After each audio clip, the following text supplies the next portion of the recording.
Dear students, welcome to chemistry class.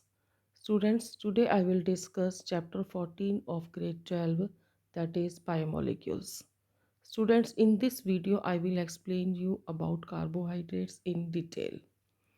तो सबसे पहले स्टूडेंट्स हम देख लेते हैं कि बायोमोलिक्यूल्स किसे कहते हैं। स्टूडेंट्स, जो बायोमोलिक्यूल है ये दो वर्ड से मिलकर के बना हुआ है।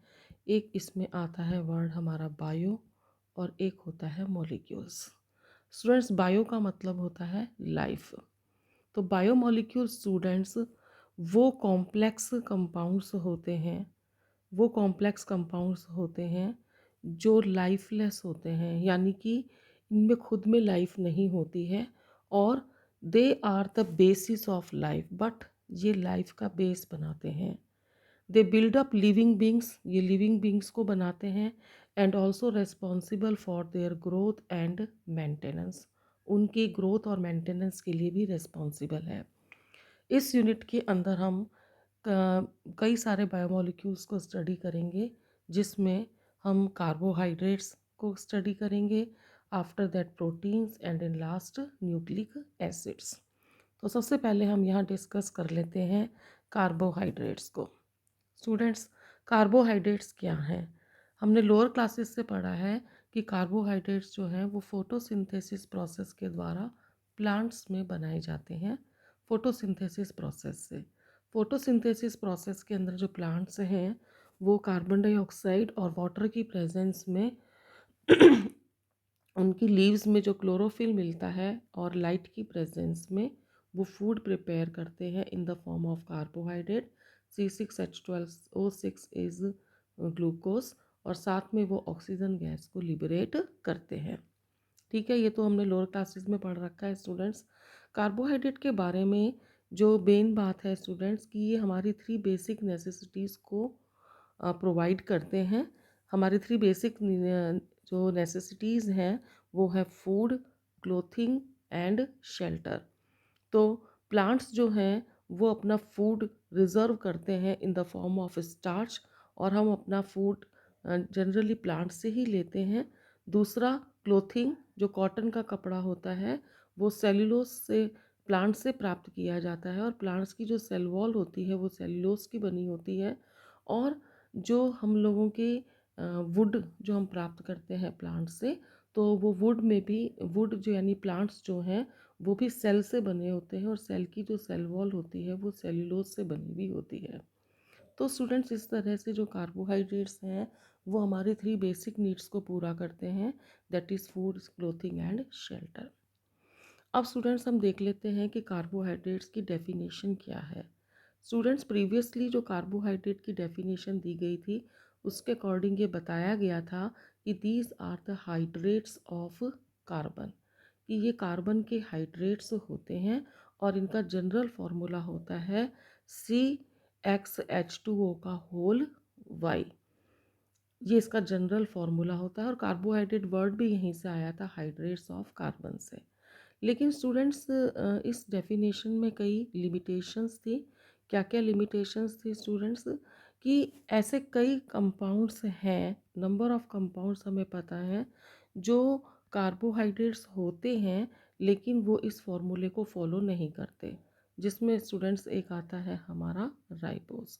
तो राइबोस के अंदर स्टूडेंट्स जो हैं वहाँ पे C5H10O4 इसका फॉर्मूला होता है, जबकि इस फॉर्मूले के अकॉर्डिंग अगर हम यहाँ पर x और y की वैल्यू 5 पुट करते हैं तो यहाँ पर हमारा आता है C5H10O5 आता है। अगला एग्जाम्पल अगर हम देखें स्टूडेंट्स तो वो आता है एसिटिक एसिड। एसिटिक एसिड जो है हमें पता है स्टूडेंट्स ये कार्बोहाइड्रेट नहीं है, लेकिन फिर भी ये इस फॉर्मूले को फॉलो करता है। अगर हम x और y की वैल्यू 2 पुट कर दें तो ये इस फॉर्मूले को फॉलो कर रहा है। यानी एसिटिक एसिड जो है वो एक कार्बोहाइड्रेट नहीं है, फिर भी वो इस फॉर्मूले को फॉलो कर रहा है। In the same way students, हमें ऐसे भी कार्बन्स इन लास्ट हम ये कह सकते हैं स्टूडेंट्स की जो कार्बन है वो हाइड्रेट्स बनाते ही नहीं हैं। तो ये 3 मेजर वीकनेस हो गई स्टूडेंट्स कार्बोहाइड्रेट्स की। कुछ ऐसे कंपाउंड्स मिले जो कार्बोहाइड्रेट्स थे लेकिन वो इस फॉर्मूले को फॉलो नहीं करते। कुछ ऐसे हमें कंपाउंड्स मिले जो कि इस फॉर्मूले को फॉलो करते हैं लेकिन कार्बोहाइड्रेट्स नहीं हैं। और सबसे इम्पॉर्टेंट बात कि स्टूडेंट्स कार्बन जो है वो हाइड्रेट बनाता ही नहीं है। और यही सब लिमिटेशंस को देखते हुए जो कार्बोहाइड्रेट्स है इसकी इस डेफिनेशन को डिस्कार्ड कर दिया गया और फिर इसकी मॉडर्न डेफिनेशन दी गई। स्टूडेंट्स, मॉडर्न डेफिनेशन को समझने से पहले हम दो सिंपल कार्बोहाइड्रेट्स यानी कि ग्लूकोज और फ्रुक्टोज के स्ट्रक्चर को समझ लेते हैं ताकि हमें ये मॉडर्न डेफिनेशन इजीली समझ में आ जाए। तो स्टूडेंट, सबसे पहले हम इसके अंदर देख लेते हैं ग्लूकोज। तो जब हम ग्लूकोज को देखते हैं स्टूडेंट्स, तो इसका जनरल फार्मूला होता है C6H12O6। और यदि हम फ्रुक्टोज को देखें स्टूडेंट्स, तो इसका भी जनरल फार्मूला होता है C6H12O6 होता है। लेकिन अगर हम इनके पूरे स्ट्रक्चर को देखें तो हम देखेंगे कि इनका बेसिक स्ट्रक्चर अलग है। तो दोनों ही अगर पहले हम ग्लूकोज को स्टडी कर लेते हैं स्टूडेंट्स, तो यहाँ पर हमें 6 कार्बन्स की क्या मिल रही है, ये एक चेन मिल रही है। ये 6 कार्बन एटम्स की एक चेन है और इसमें एक हमें फंक्शनल ग्रुप मिल रहा है जो है एल्डिहाइड। और सबसे नीचे अगर हम देखें तो यहाँ हमें एक 1 डिग्री अल्कोहल मिल रहा है यानी प्राइमरी अल्कोहल मिल रहा है। और अब यदि हम नीचे से ऊपर जाएं स्टूडेंट्स, तो OH, OH, H and OH ये ग्रुप्स हमें राइट हैंड साइड पे मिलते हैं। और लेफ्ट हैंड साइड में स्टूडेंट्स जहाँ OH है उसके अपोजिट में हमें H मिलेगा और जहाँ H है उसके अपोजिट में हमें क्या मिलेगा, OH मिलेगा। ठीक है, तो इस तरह से हमें ग्लूकोज का स्ट्रक्चर लर्न करना है। 6 कार्बन एटम्स की चेन बनानी है। सबसे ऊपर CHO ग्रुप आएगा, सबसे नीचे CH2OH ग्रुप आएगा और उसके बाद हमें लर्न करना है OH, OH, H and OH। तो ये तो स्ट्रक्चर हो गया स्टूडेंट्स ग्लूकोज। और ग्लूकोज में हमें जो फंक्शनल ग्रुप मिल रहा है वो मिल रहा है एल्डिहाइड। अब अगर हम फ्रुक्टोज का स्ट्रक्चर देखते हैं स्टूडेंट्स, तो इसके अंदर भी हमको जो है 6 कार्बन एटम्स की ही चेन मिल रही है। ये देखिए, ये 6 कार्बन एटम्स की चेन है, लेकिन इसके सबसे ऊपर भी 1 डिग्री अल्कोहल है और सबसे नीचे भी 1 डिग्री अल्कोहल है। और उसके बाद स्टूडेंट्स अगर हम नीचे से ऊपर जाएं तो यहाँ हमें मिलेगा OH, OH एंड H। ठीक है, यहाँ हमें मिला था OH, OH, H, OH। यहाँ हमें मिलेगा OH, OH, H। और जो हमारा सेकंड नंबर का कार्बन है, अगर हम इसकी नंबरिंग करते हैं स्टूडेंट्स, तो ये होगी 1, 2, 3, 4, 5 एंड 6। तो सेकंड नंबर पर यहाँ हमें एक फंक्शनल ग्रुप मिलेगा जो होगा कीटोनिक ग्रुप। तो ये हमारा हो गया कीटोनिक ग्रुप हो गया। ठीक है, तो ग्लूकोज में हमें फंक्शनल ग्रुप मिल रहे हैं एल्डिहाइड एंड एल्कोहल्स और फ्रुक्टोज में हमें फंक्शनल ग्रुप मिल रहा है कीटोन एंड एल्कोहल्स। अगर हम एल्कोहल्स की बात करें दोनों में ही, ग्लूकोज और फ्रुक्टोज में, तो वो दो तरह के मिल रहे हैं। सबसे नीचे जो हमें मिल रहा है वो 1 डिग्री मिल रहा है। यहाँ पर ये भी 1 डिग्री है। और अगर ग्लूकोज में देखें तो हमें 4 जो मिल रहे हैं वो 2 डिग्री अल्कोहल्स मिल रहे हैं, 1, 2, 3 एंड 4।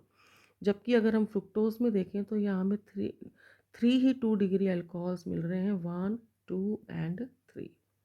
ठीक है स्टूडेंट्स, अब जब हमें ये स्ट्रक्चर समझ में आ जाता है तो हम इसके मॉडर्न डेफिनेशन को भी समझ सकते हैं। आप देखिए स्टूडेंट्स, ग्लूकोज में OH ग्रुप जो है वो एक से ज़्यादा मिल रहे हैं और एक एल्डिहाइड ग्रुप मिल रहा है। फ्रुक्टोज में भी हमें OH ग्रुप मिल रहे हैं और वो एक से ज़्यादा मिल रहे हैं और साथ में कीटोनिक ग्रुप मिल रहा है। तो अब हम इसको किस तरह से डिफ़ाइन कर रहे हैं आप वो देख लीजिए इसमें, कि इसको डिफ़ाइन करने के लिए हम ते हैं कि these are the optically active. ये सभी कार्बोहाइड्रेट्स जो हैं वो ऑप्टिकली एक्टिव होंगे। पॉलीहाइड्रोक्सी एल्डिहाइड्स होंगे जैसे कि ग्लूकोज है, या पॉलीहाइड्रोक्सी कीटोन्स होंगे जैसे फ्रुक्टोज है, या वो सब्सटेंस होंगे जो हाइड्रोलिसिस के बाद हमें या तो क्या दे देंगे, पॉलीहाइड्रोक्सी एल्डिहाइड, या हमें क्या दे देंगे, पॉलीहाइड्रोक्सी कीटोन्स दे देंगे। ठीक है स्टूडेंट्स, तो ये हो गई इसकी मॉडर्न डेफिनेशन। अब हम कर लेते हैं स्टूडेंट्स क्लासिफिकेशन ऑफ कार्बोहाइड्रेट्स। तो क्लासिफिकेशन ऑफ कार्बोहाइड्रेट्स स्टूडेंट्स हम 3 तरह से कर सकते हैं, 3 टाइप से हम कर सकते हैं। सबसे पहला क्लासिफिकेशन है on the basis of products of hydrolysis, कि हम हाइड्रोलिसिस, अगर हम कार्बोहाइड्रेट्स का हाइड्रोलिसिस करें तो हमें कितने प्रोडक्ट्स मिल रहे हैं। दूसरा क्लासिफिकेशन बेस है स्वीटनेस के ऊपर कि जो कार्बोहाइड्रेट्स हैं वो स्वीट इन टेस्ट है या टेस्टलेस है। और जो तीसरा क्लासिफिकेशन है वो रिड्यूसिंग करेक्टर के ऊपर बेस्ड है कि जो हमारा कार्बोहाइड्रेट है वो रिड्यूसिंग नेचर का है या नॉन रिड्यूसिंग नेचर का है। तो सबसे पहले स्टूडेंट्स हम देख लेते हैं इसमें classification of carbohydrates on the basis of products of hydrolysis. Hydrolysis के प्रोडक्ट्स के बेस पर कार्बोहाइड्रेट्स हमारे 3 तरह के हो जाएंगे, जिसमें सबसे पहले हमारा आ जाता है मोनोसैकेराइड्स, दूसरा हमारा आ जाता है ओलिगोसैकेराइड्स और तीसरा हमारा आ जाता है पॉलीसैकेराइड्स। वन बाय वन देखते हैं स्टूडेंट्स। सबसे पहले हम देखते हैं इसके अंदर मोनोसैकेराइड्स। मोनोसैकेराइड्स कौन होते हैं स्टूडेंट्स? ये सिंपलेस्ट कार्बोहाइड्रेट्स होते हैं, यानी कि सबसे जो सिंपल स्ट्रक्चर होगा कार्बोहाइड्रेट्स का तो वो होंगे मोनोसैकेराइड्स, जिनको हम क्लास हाइड्रोलाइज नहीं कर सकते। अगर हम इनका जनरल फार्मूला देखें तो वो CH2O का होल N होता है, जहाँ N की वैल्यू 3 से 7 हो सकती है। एग्जाम्पल स्टूडेंट्स हमें ज़रूर लर्न करने हैं, बहुत इंपॉर्टेंट होते हैं एग्जाम्पल्स। एग्जाम्पल अगर हम देखें स्टूडेंट्स तो इसका हम एग्जाम्पल ऐसे याद करेंगे, GF&G। इसका मतलब ग्लूकोज, फ्रुक्टोज एंड गैलेक्टोज। ठीक है। अब हम देख लेते हैं स्टूडेंट्स ओलिगोसैकेराइड्स। ओलिगोसैकेराइड्स जो हैं स्टूडेंट्स ये वो कार्बोहाइड्रेट्स होंगे जो हाइड्रोलिसिस के बाद हमें 2 से लेकर के 10 तक मोनोसैकेराइड्स देंगे। और ये मोनोसैकेराइड्स सेम भी हो सकते हैं और डिफरेंट भी हो सकते हैं। तो मोनोसैकेराइड्स तो जो थे वो हाइड्रोलाइज हो ही नहीं रहे थे, लेकिन जो ओलिगोसैकेराइड्स हैं वो हाइड्रोलाइज होंगे और वो 2 से 10 मोनोसैकेराइड्स बनाएंगे। अब अगर वो हाइड्रोलिसिस के बाद 2 मोनोसैकेराइड्स बनाते हैं तो उनको हम क्या बोलेंगे? डाइसैकेराइड्स बोलेंगे। अगर वो 3 बनाते हैं तो ट्राइसैकेराइड, 4 बनाते हैं तो टेट्रासैकेराइड्स। इस तरह से हम इनकी नेमिंग करते रहेंगे। इसमें से जो इम्पॉर्टेंट है स्टूडेंट्स वो आते हैं हमारे डाइसैकेराइड्स। तो डाइसैकेराइड्स के एग्जाम्पल हमें लर्न करने हैं स्टूडेंट्स। डाइसैकेराइड्स हमारे हो गए, 3 एग्जाम्पल याद करने हैं हमें इसमें, माल्टोस, लैक्टोस एंड सुक्रोज। इसको हम किस तरीके से याद कर सकते हैं? MLS के फॉर्म में इसको हम कर सकते हैं। M for maltose, L for lactose and S for sucrose. ठीक है। अब इसके बाद में स्टूडेंट्स हम आ जाते हैं पॉलीसैकेराइड्स पर। जैसा कि नाम से ही पता लग रहा है स्टूडेंट्स कि जो पॉलीसैकेराइड्स होंगे हमारे वो हाइड्रोलिसिस के बाद में बहुत सारे लार्ज नंबर ऑफ हमें क्या देंगे? मोनोसैकेराइड्स देंगे।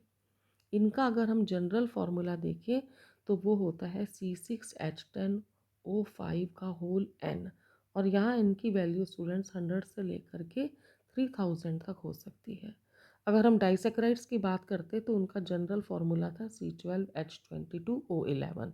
यानी माल्टोस, लैक्टोज और सुक्रोज तीनों का ही जो फार्मूला है वो क्या होगा? हमारा C12H22O11 होगा। ठीक है। अगर हम इसके अंदर चलें स्टूडेंट्स पॉलीसैकेराइड्स के अंदर और इसके एग्जांपल्स पे चलें हम, तो वो जो एग्जांपल्स हैं आपके वो हो जाएंगे, आपके 3 आ जाएंगे इसमें एग्जांपल आपके। पहला जो एग्जांपल आएगा इसमें आपका वो आ जाएगा, आपका फर्स्ट एग्जांपल जो है वो हो जाएगा सेलुलोस, फिर ग्लाइकोजन और फिर हो जाएगा स्टार्च। इसको हम किस तरीके से याद कर सकते हैं? इसको हम CGS की तरह याद कर सकते हैं। इस तरह से स्टूडेंट्स हमने देखा कि GFG किसके एग्जाम्पल हो गए? मोनोसैकेराइड्स के। MLS किसके एग्जाम्पल हो गए? डाइसैकेराइड्स के। और CGS किसके एग्जाम्पल हो गए? हमारे पॉलीसैकेराइड्स के। Glucose, fructose, galactose, maltose, lactose and sucrose, cellulose, glycogen and starch. इस तरह से हमें ये 9 एग्जाम्पल्स लर्न करने हैं।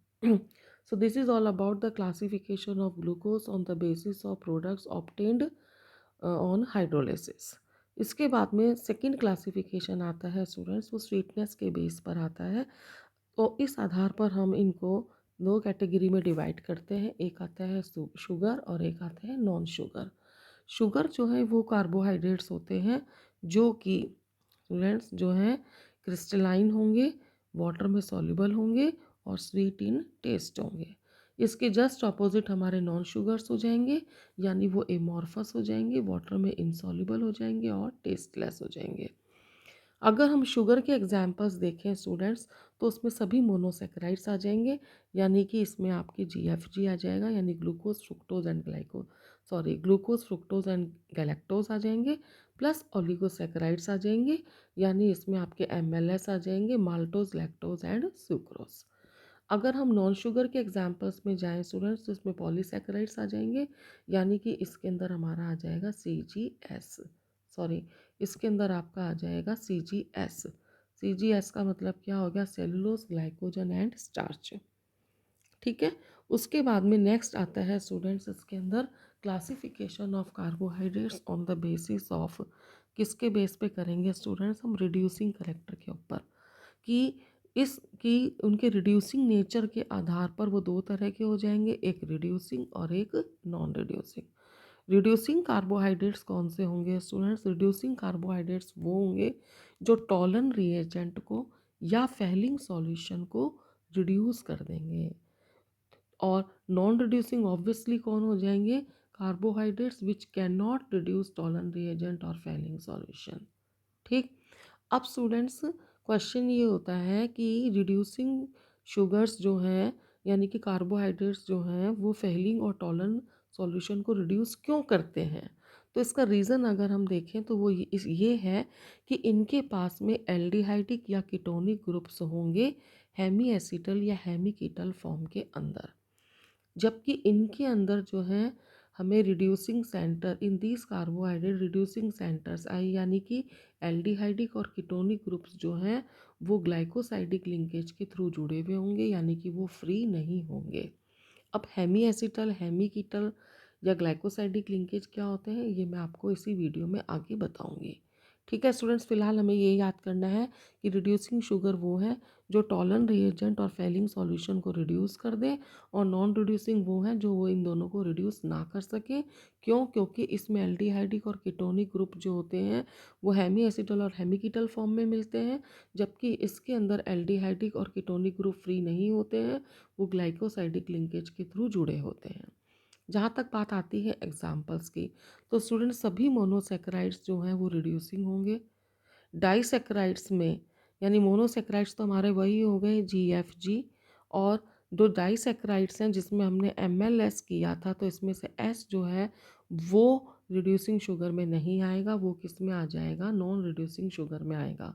और सभी पॉलीसेक्राइड्स यानी CGS यानी सेलुलोज, ग्लाइकोजन एंड स्टार्च, ये हमारे किस कैटेगरी में आ जाएंगे? पॉलीसेक्राइड्स की कैटेगरी में आ जाएंगे। ठीक है स्टूडेंट्स। अब हम देखो स्टूडेंट्स, अभी हमने क्लासिफिकेशन किया था on the basis of hydrolysis, और हाइड्रोलिसिस के आधार पर हमने कहा था कि तीन होते हैं, मोनोसेक्राइड्स, ओलिगोसेक्राइड्स एंड पॉलीसेक्राइड्स। अब हम इन मोनोसेक्राइड्स का क्या करेंगे? क्लासिफिकेशन करेंगे। तो जब हम इन मोनोसेक्राइड्स का क्लासिफिकेशन करेंगे तो हम इनको किस तरह से करेंगे वो देखिए। तो इसको हम डिवाइड करेंगे, इसका क्लासिफिकेशन करेंगे, किस बेस पे करेंगे? नंबर ऑफ कार्बन एटम्स की बेस पर करेंगे। हमने कहा था कि इनका जो जनरल फार्मूला होता है वो क्या होता है? CH2O का होल n, और जो n की वैल्यू थी वो 3 से लेकर कहाँ तक थी? 7 तक थी। तो अब आप देख लीजिए स्टूडेंट्स, पहले तो इसमें दो कैटेगरीज आएंगी स्टूडेंट्स। एक इसमें आपको मिलेंगे, एक वो जिसमें कौन सा ग्रुप मिलेगा? एल्डिहाइड ग्रुप मिलेगा। एक वो जिनमें एल्डिहाइड ग्रुप मिलेगा यानी CHO ग्रुप मिलेगा, जैसे कि इसमें मिलता है ग्लूकोज में, अभी हमने ग्लूकोज का स्ट्रक्चर देखा था। एक इसमें स्टूडेंट्स वो आएंगे जिसमें कौन सा ग्रुप मिलेगा? कीटोन ग्रुप मिलेगा, यानी कि C double bond O group मिलेगा, जैसा कि इसमें मिल रहा था फ्रुक्टोज में। तो जिसमें एल्डिहाइड ग्रुप मिलेगा उसको हम बोलेंगे एल्डो, और जिसके अंदर कीटोनिक ग्रुप मिलेगा उसको हम बोलेंगे कीटो। ठीक है। और अगर यहाँ पर n की वैल्यू 3 है तो उसको हम बोल देंगे एल्डो ट्रायोज। अगर यहीं पर n की वैल्यू 4 आ जाती है, यहाँ n की वैल्यू कितनी आ गई है? 3।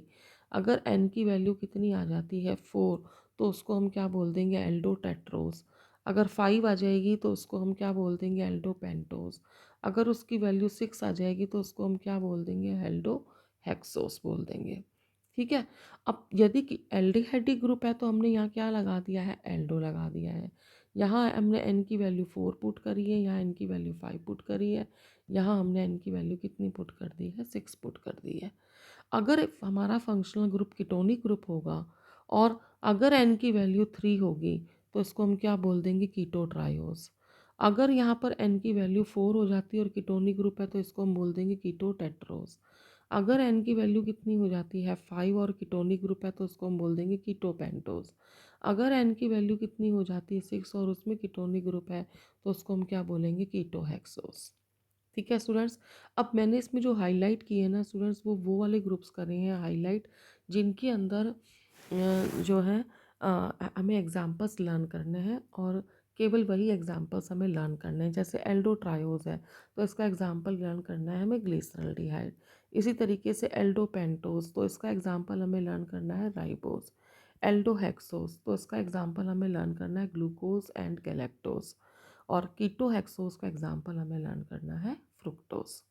ठीक है स्टूडेंट्स। इसके बाद में अब हम अपने नेक्स्ट टॉपिक पर आते हैं स्टूडेंट्स, और वो नेक्स्ट टॉपिक है ग्लूकोज की डिटेल हम करेंगे। ग्लूकोज के स्ट्रक्चर को स्टडी करेंगे। तो ग्लूकोज जो होता है स्टूडेंट्स, इसको हम ग्रेप शुगर भी कहते हैं क्योंकि ग्रेप्स में मिलता है और इसीलिए इसको हम ग्रेप शुगर भी कहते हैं। ग्लूकोज जो होता है स्टूडेंट्स वो डेक्स्ट्रो रोटेटरी होता है। अभी हम डिटेल में बताऊंगी मैं आपको कि डेक्स्ट्रो रोटेटरी किसे कहते हैं। और इसको हम रिप्रेजेंट करते हैं डी प्लस ग्लूकोज से। अब इसमें डी का क्या मतलब है और प्लस का क्या मतलब है, ये मैं इसी वीडियो में आपको लास्ट में बताऊंगी। सबसे पहले हम देख लेते हैं स्टूडेंट्स ग्लूकोज को कैसे प्रिपेयर किया जाता है। तो ग्लूकोज को हम दो चीज़ों से प्रिपेयर कर सकते हैं, या तो सुक्रोज से प्रिपेयर कर सकते हैं या स्टार्च से प्रिपेयर कर सकते हैं। अगर हम सुक्रोज लेते हैं तो स्टूडेंट्स इसका जनरल फार्मूला होता है C12H22O11। इसको हम केन शुगर भी कहते हैं। हाइड्रोलिसिस करते हैं यानी वाटर से रिएक्ट कराते हैं, एसिड की प्रेजेंस में इसको बॉयल करते हैं स्टूडेंट्स, तो हमें इक्वल मोल्स क्या मिलते हैं, ग्लूकोज के और फ्रुक्टोज के, यानी हमें ग्लूकोज भी मिलेगा और फ्रुक्टोज भी मिलेगा। इन द सेम वे अगर हम स्टार्च लेते हैं स्टूडेंट, स्टार्च का जनरल फार्मूला क्या था, C6H10O5 का होल n। जब ये n वाटर से हाइड्रोलाइज होता है in the presence of acid, high temperature and high pressure, तो हमें n मॉलिक्यूल्स किसके मिलेंगे, ग्लूकोज के मिलेंगे। दूसरे शब्दों में हम कह सकते हैं कि स्टार्च जो है वो ग्लूकोज का पॉलीमर है, यानी glucose is the monomer of starch. ठीक है। अब इसके बाद में स्टूडेंट्स हम सब बहुत ही इंपॉर्टेंट टॉपिक कर रहे हैं और वो है open chain structure of glucose. अभी जो मैंने आपको सबसे पहले बताया था ग्लूकोज का स्ट्रक्चर बताया था स्टूडेंट्स, ये करा था ग्लूकोज का, ये ओपन चेन स्ट्रक्चर है। अब इस ओपन चेन स्ट्रक्चर को हम कैसे जस्टिफाई कर सकते हैं, क्या एविडेंसेस हैं जो ये शो करते हैं कि ग्लूकोज का स्ट्रक्चर ओपन चेन होता है। तो स्टूडेंट सबसे पहले इसका ये ओपन चेन स्ट्रक्चर किसने एक्सप्लेन करा था, किसने प्रपोज करा था, बेयर ने करा था। बेयर साइंटिस्ट का नाम है। अगर मैं ग्लूकोज के उस स्ट्रक्चर को इन ब्रीफ लिखूं जो मैंने अभी आपको वहाँ पर स्ट्रक्चर लिखा था, क्या लिख के दिया था आपको, CHO, फिर हमने कितने कार्बन की चेन बनाई थी, 4, 5 एंड 6, और लास्ट में हमारा आ गया था CH2OH। फिर मैंने कहा था OH OH H और क्या आएगा OH। फिर OH के अपोजिट में क्या आ जाएगा H, और OH के अपोजिट में क्या आ जाएगा OH। इस तरह का स्ट्रक्चर किया था। अब इस स्ट्रक्चर को हम इस तरह से एब्रीवेट कर सकते हैं, कैसे कि ये CHO ग्रुप आ गया ये वाला, और नीचे सबसे ये वाला CH2OH ग्रुप आ गया। बीच में क्या आ रहे हैं student, CHOH CHOH CHOH CHOH। तो कितने CHOH आ गए हमारे पास में, 4 आ गए। तो इसको हम इस तरह से लिख सकते हैं CHOH का होल 4।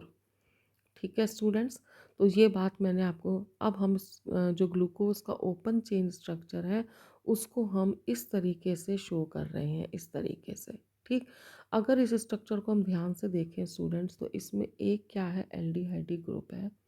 ठीक है। एक 1 डिग्री अल्कोहल है जिसको हम प्राइमरी अल्कोहल कहते हैं। 4 इसके अंदर जो है सेकेंडरी अल्कोहलिक ग्रुप है और 6 कार्बन की चेन है। देखो 4 कार्बन तो ये हो गए, एक ये 5 और एक ये 6 हो गए। ठीक है। हमें अब एक एक चीज़ को जस्टिफाई करना है। सबसे पहले हम ये देखेंगे कि ग्लूकोज में 6 कार्बन की चेन होती है। फिर हम ये जस्टिफाई करेंगे कि ग्लूकोज के अंदर एल्डिहाइड ग्रुप होता है। फिर हम ये उन ऐसी रिएक्शंस देंगे जो ये इस बात का एविडेंस होंगी कि इसके अंदर एक 1 डिग्री अल्कोहल होता है और इसमें 5 हाइड्रोक्सिल ग्रुप्स होते हैं टोटल मिला के, जिसमें से एक कौन सा होता है, 1 डिग्री होता है। तो वन बाय वन स्टूडेंट्स हम इसमें रिएक्शंस देख लेते हैं। सबसे पहले ग्लूकोज का मॉलिक्यूलर फार्मूला होता है C6H12O6। अब हम वो रिएक्शन करेंगे स्टूडेंट जो ये शो करेगा कि ग्लूकोज में 6 कार्बन जो होते हैं उनकी एक स्ट्रेट चेन होती है। इसके लिए हम दो रिएक्शंस पढ़ेंगे स्टूडेंट्स। फर्स्ट इक्वेशन के अंदर हम ग्लूकोज का रिडक्शन कराएंगे, 2H है यानी हम हाइड्रोजन ऐड करेंगे, रिडक्शन कराएंगे। रिड्यूसिंग एजेंट हमारा कौन हो गया, सोडियम, मरकरी एंड वाटर। तो देखो स्टूडेंट, जो इसका CHO ग्रुप है वो किस में कन्वर्ट हो जाएगा, CH2OH में कन्वर्ट हो जाएगा। आप देखो CHO में कितने H हैं, एक, जबकि CH2OH में कितने H हो गए, 3, यानी इसमें 2 ऐड हो गए हैं। और जो एडिशन ऑफ हाइड्रोजन है उसको हम क्या कहते हैं, रिडक्शन। तो ये रिएक्शन स्टूडेंट्स किसकी हो गई, रिडक्शन की हो गई। और रिडक्शन के बाद CHO ग्रुप किस में कन्वर्ट हो गया, CH2OH में कन्वर्ट हो गया। और इस तरह से ग्लूकोज किस में कन्वर्ट हो गया, सॉर्बिटॉल में कन्वर्ट हो गया। तो ये जो हमें अल्कोहल मिला इसको हम क्या बोलेंगे, सॉर्बिटॉल बोलेंगे। ठीक है स्टूडेंट्स। सेकंड इक्वेशन है इसके एविडेंस में, और अगेन हम इसका क्या कराएंगे स्टूडेंट्स, रिडक्शन कराएंगे। यहाँ हमने अपना रिड्यूसिंग एजेंट चेंज कर दिया है, और रिड्यूसिंग एजेंट हमने क्या लिया है, HI और रेड फास्फोरस की प्रेजेंस में जब हम ग्लूकोज को गर्म करेंगे तो ऐसी स्थिति के अंदर ये ग्लूकोज जो है ये एक तो एन हेक्सेन बना देगा। अब आप बताइए कि एन हेक्सेन में तो एक भी ऑक्सीजन नहीं, जबकि ग्लूकोज में कितनी ऑक्सीजन थे, 6, यानी ऑक्सीजन इसमें क्या हो रही है, रिमूव हो रही है, यानी कि इसमें रिडक्शन हो रहा है और हमें एन हेक्सेन मिल रहा है। साथ में एक और प्रोडक्ट मिलेगा, वो मिलेगा हमें 2 आयोडोहेक्सेन। ठीक है, 2 आयोडोहेक्सेन, हेक्सेन में कितने कार्बन हो गए, 6, 2 आयोडोहेक्सेन में भी कितने कार्बन हो गए, 6। तो ये दोनों रिएक्शंस क्या जस्टिफाई कर रही हैं, ये दोनों रिएक्शन क्या जस्टिफाई कर रही हैं कि ग्लूकोज के अंदर 6 कार्बन की एक चेन होती है। क्योंकि जो हमें सॉर्बिटॉल मिल रहा है उसमें भी 6 कार्बन मिल रहे हैं, एनहेक्सेन मिला उसमें भी 6 कार्बन है, 2 आयोडोहेक्सेन मिला उसमें भी 6 कार्बन है। इसका मतलब ग्लूकोज में 6 कार्बन एटम्स एक स्ट्रेट चेन में लगे हुए हैं। ठीक है स्टूडेंट्स। अब अगर हमसे कोई ये क्वेश्चन पूछता है कि ग्लूकोज में 6 कार्बन एटम्स एक चेन में होते हैं तो इसके लिए आप कौन सी रिएक्शन देंगे, तो हम इसमें से कोई भी एक रिएक्शन दे सकते हैं। दोनों ही रिएक्शंस में ग्लूकोज का रिडक्शन हो रहा है। ठीक है। नेक्स्ट स्टूडेंट्स, हम ये एविडेंस देंगे कि ग्लूकोज के पास कार्बोनिल ग्रुप होता है। This is called carbonyl group students. अब कार्बोनिल ग्रुप जो होते हैं ये दो तरह के हो सकते हैं। जो ये कार्बोनिल ग्रुप होता है स्टूडेंट्स, ये दो तरह का कैसे हो सकता है, अगर हम इस C डबल बॉन्ड O के एक तरफ R जोड़ दें और एक तरफ H जोड़ दें तो ये क्या बन जाएगा, एल्डिहाइड। ठीक है। और अगर हम इसके दोनों तरफ R जोड़ देंगे तो हमें क्या मिलेगा, कीटोन। लेकिन इस ग्रुप को हम क्या बोलेंगे, कार्बोनिल ग्रुप बोलेंगे। तो अभी हमें ये नहीं पता लगेगा कि जो हमारा फंक्शनल ग्रुप है वो एल्डिहाइड है या कीटोन है। अभी हम वो रिएक्शंस करेंगे जिससे हमें ये पता लगेगा कि कार्बोनिल ग्रुप है। It may be an aldehyde or it may be a ketone. ठीक। तो स्टूडेंट्स बहुत ही इंपॉर्टेंट रिएक्शन है, ध्यान से समझना आप इसको। तो ग्लूकोज लिया स्टूडेंट्स, ग्लूकोज में जो ये हमारा एल्डिहाइडी ग्रुप था, ये वाला एल्डिहाइडी ग्रुप, इसको हमने ओपन करके लिखा है। यहाँ पे मैंने C डबल बॉन्ड O और H करके इसलिए लिखा है ताकि रिएक्शन हमें लर्न हो जाए। इसकी रिएक्शन हम किससे करा रहे हैं, हाइड्रोजन साइनाइड। हाइड्रोजन साइनाइड का मतलब है HCl। अब आप देखिए ये एल्डिहाइड और कीटोन की करेक्टरिस्टिक रिएक्शन है, न्यूक्लियोफिलिक एडिशन रिएक्शन है, जो चैप्टर नंबर 12 के अंदर हम लोग पढ़ेंगे। तो इसके अंदर आप देखिए एडिशन होगा, क्या एडिशन होगा, ये जो C डबल बॉन्ड O है इसमें O से तो क्या जुड़ जाएगा, H, और C से क्या जुड़ जाएगा, Cn। एक्चुअली क्या होगा स्टूडेंट्स, इस Cn के ऊपर होगा नेगेटिव चार्ज और H के ऊपर क्या होगा, प्लस। O के ऊपर कौन सा होगा, माइनस, और C के ऊपर कौन सा होगा, प्लस। तो यहाँ पर आपको प्लस को माइनस से कनेक्ट करना है और माइनस को प्लस से कनेक्ट करना है। तो C किससे जुड़ जाएगा, Cn का C किससे जुड़ जाएगा, इस C से जुड़ जाएगा। ठीक है, और ये H किससे जुड़ जाएगा, O से। जब एडिशन होगा तो डबल बॉन्ड किस में कन्वर्ट हो जाएगा, सिंगल में। अब आप देखिए कि ये वाला जो पोर्शन था इसका, वो इसमें कन्वर्ट हो गया है। क्या बन गया स्टूडेंट्स, ये वाला CN इस C से जुड़ गया, ये रहा आपका CN, और ये वाला H जो है आपका इस O से जुड़ गया, तो ये बन गया। डबल बॉन्ड किस में कन्वर्ट हो गया, सिंगल में कन्वर्ट हो गया। तो ये जो कंपाउंड बनेगा उसको हम बोलेंगे साइनोहाइड्रिन। चूँकि ये ग्लूकोज से बना है तो इसको हम क्या बोलेंगे, ग्लूकोज साइनोहाइड्रिन। इस रिएक्शन ने ये शो करा कि ग्लूकोज के पास में कार्बोनिल ग्रुप है।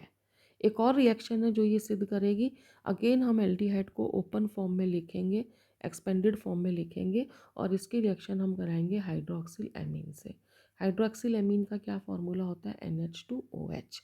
अब यहाँ पे स्टूडेंट्स क्या होगा कि जो ये वाला O है और जो ये वाला H है, H2, ये वाला H2, ये दोनों रिमूव हो जाएंगे in the form of water.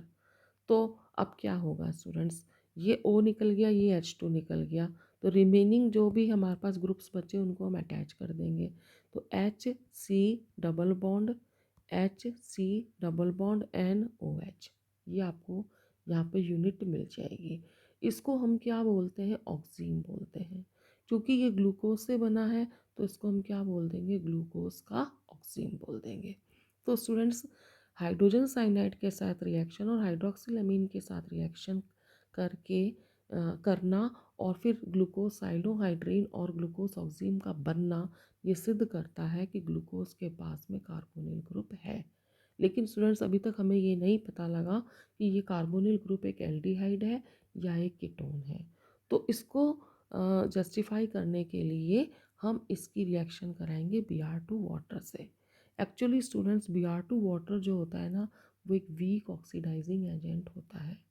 तो वो इस CHO ग्रुप को क्या कर देगा, ऑक्सीडाइज कर देगा, और ऑक्सीडाइज करके क्या बना देगा, COH ग्रुप में कन्वर्ट कर देगा, एसिड में कन्वर्ट कर देगा। तो इस एसिड को हम क्या बोलते हैं, ग्लूकोनिक एसिड, यानी ग्लूकोज किस में कन्वर्ट हो जाएगा, ग्लूकोनिक एसिड के अंदर। ठीक है, ये वीक ऑक्सीडाइजिंग एजेंट है। एक स्टूडेंट्स, बात आपको ध्यान रखनी है, आपकी ऑर्गेनिक केमिस्ट्री में भी काम आएगी, कि अगर हम एक 1 डिग्री अल्कोहल ले लेते हैं, ये 1 डिग्री अल्कोहल है, और इसका ऑक्सीडेशन करते हैं तो हमें मिलता है एल्डिहाइड, और एल्डिहाइड का फर्दर ऑक्सीडेशन करते हैं तो हमें मिलता है एसिड। तो 1 डिग्री अल्कोहल से हमें क्या मिल गया, एल्डिहाइड, और एल्डिहाइड से हमें क्या मिल गया, एसिड। और अगर हम रिवर्स में चलते हैं यानी रिडक्शन कराते हैं, तो एसिड किससे हमें क्या मिलेगा, एल्डिहाइड, और एल्डिहाइड से हमें क्या मिल जाएगा, अल्कोहल मिल जाएगा। ठीक, अब देखो स्टूडेंट्स, यहाँ पर ये वाला ग्रुप जो है वो, उसमें कोई चेंज नहीं आया, यानी इसका ऑक्सीडेशन नहीं हुआ, इसका ऑक्सीडेशन नहीं हुआ। क्यों नहीं हुआ, क्योंकि Br2 वाटर क्या है, एक वीक ऑक्सीडाइजिंग एजेंट है, तो ये CH2OH को COH में कन्वर्ट नहीं कर पाया, लेकिन CHO ग्रुप जो है वो कन्वर्ट हो गया। ये देखो, CHO तो एसिड में कन्वर्ट हो गया, लेकिन CH2OH ग्रुप एसिड में कन्वर्ट नहीं हुआ। ठीक स्टूडेंट्स, इस रिएक्शन ने ये सिद्ध कर दिया कि जो हमारा ये कार्बोनिल ग्रुप था वो एक क्या है, एल्डिहाइड है। क्योंकि स्टूडेंट्स, जो एल्डिहाइड है वो टर्मिनल पोजीशन पर है, और इसी को ऑक्सीडाइज किया जा सकता है। कीटोन अगर ऑक्सीडाइज होता तो वो सेम नंबर के कार्बन एटम्स का एसिड नहीं बनाता, ठीक है, वो उससे कम नंबर का एसिड बनाता है। यहाँ पर इसमें भी 6 कार्बन है और इसमें भी 6 कार्बन है। इसका मतलब ये जो फंक्शनल ग्रुप है ये हमारा क्या है, एक एल्डिहाइड है। ठीक स्टूडेंट्स, अब हम लास्ट में स्टूडेंट्स, अब हम ये सिद्ध करेंगे स्टूडेंट्स कि ग्लूकोज के पास में 5 हाइड्रोक्सिल ग्रुप होते हैं। ध्यान से देखना स्टूडेंट्स, ये मैंने फिर वही फॉर्मूला लिखा है ग्लूकोज का, और इसकी रिएक्शन हम करा रहे हैं एसिटिक एनहाइड्राइड से। देखो स्टूडेंट्स, एसिटिक एनहाइड्राइड को हम ऐसे भी लिख सकते थे, CH3CO, CH3CO O। ठीक है, अब इसी स्ट्रक्चर को हम इस तरीके से भी लिख सकते हैं, इस तरीके से भी लिख सकते हैं, CH3CO का होल ट्वाइस हो गया और फिर O हो गया। इसके हमने 5 मॉलिक्यूल्स लिए हैं। अब याद कैसे करना है स्टूडेंट्स, आप वो देख लीजिए कि जो हमारा ये अल्कोहल था, इसका जो ये H था, इस H को हमने किससे रिप्लेस कर दिया है, COCH3 से रिप्लेस कर दिया। ये रहा COCH3। तो 4 तो ये एच हो गए और एक ये एच हो गया, टोटल कितने एच हो गए? 5। तो 5 COCH3 हमारे जुड़ गए। अब अगर मैं यहाँ पे देखूँ तो टोटल COCH3 कितने हैं? 10। उसमें से 5 तो यहाँ जुड़ गए हमारे। अब 5 CH3CO जो है वो एसिटिक एसिड बन के सेपरेट हो गए। यहाँ से क्या मिला इनको? H मिला। ये वाला देखो, ये ग्रुप जो है, ये वाला ग्रुप, ठीक है, मैं इसको हाईलाइट कर देती हूँ। ये वाला जो ग्रुप है स्टूडेंट्स, वो तो आ गया हमारा, यहाँ पे आ गया, ठीक है। और जो ये वाला ग्रुप बचा अब हमारा, ये वाला ग्रुप, ये जो ग्रुप बचा हमारा, ये इसने इस H के साथ में रिएक्शन करके क्या बना दिया? Acetic acid. तो 5 एसिटिक एसिड के मॉलिक्यूल बन गए। और ये जो कंपाउंड बना स्टूडेंट्स, इसको हम क्या बोलेंगे? ग्लूकोज पेंटा एसीटेट। और ग्लूकोज पेंटा एसीटेट, पेंटा वर्ड आ रहा है, पेंटा एसीटेट का बनना ये सिद्ध करता है कि ग्लूकोज के पास में 5 हाइड्रोक्सिल ग्रुप हैं। ठीक है स्टूडेंट्स।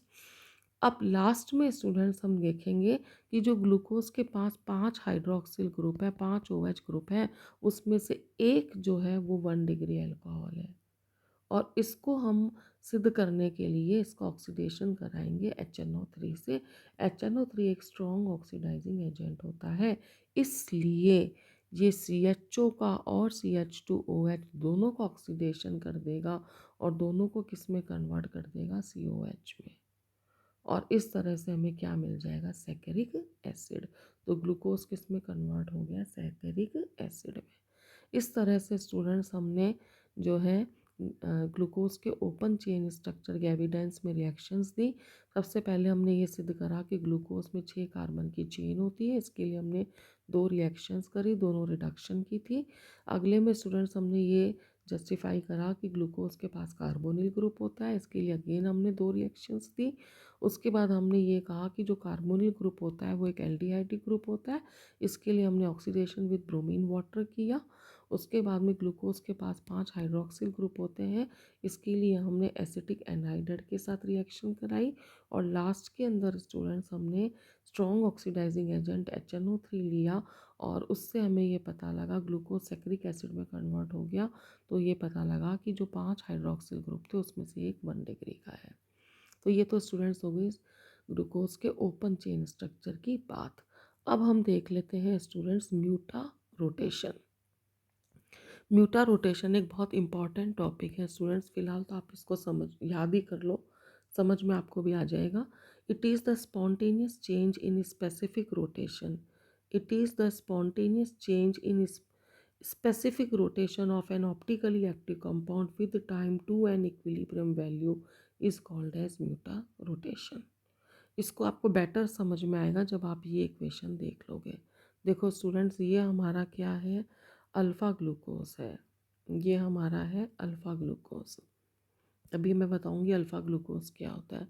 ये है अल्फ़ा ग्लूकोज और ये है बीटा ग्लूकोज। इसका एंगल ऑफ रोटेशन जो है वो है हमारा +111 डिग्री और इसका एंगल ऑफ रोटेशन है +19.2 डिग्री। अभी मैं आपको इसके बारे में भी बता देती हूँ।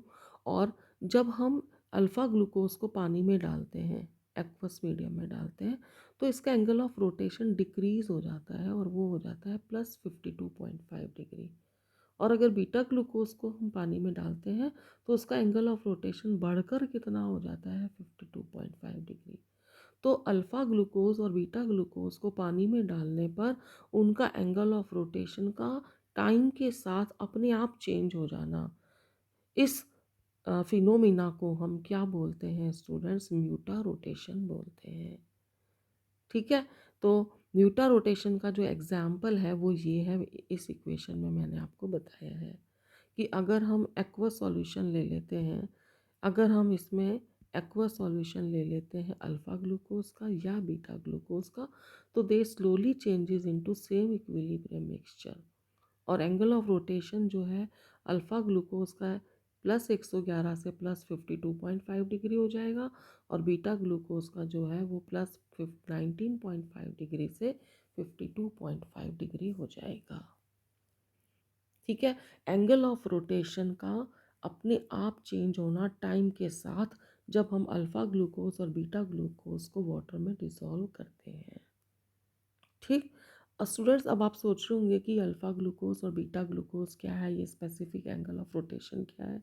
ये सारी बातें समझने के लिए हमें एक टर्म समझनी पड़ेगी, और वो टर्म आती है हमारी एनोमर्स की। ये एनोमर्स क्या होते हैं, ठीक है। तो स्टूडेंट्स एनोमर्स क्या होते हैं? इट इज़ द क्या है, पेयर ऑफ स्टीरियो आइसोमर्स। ये स्टीरियो आइसोमर्स होते हैं विच differ in configuration only around C1।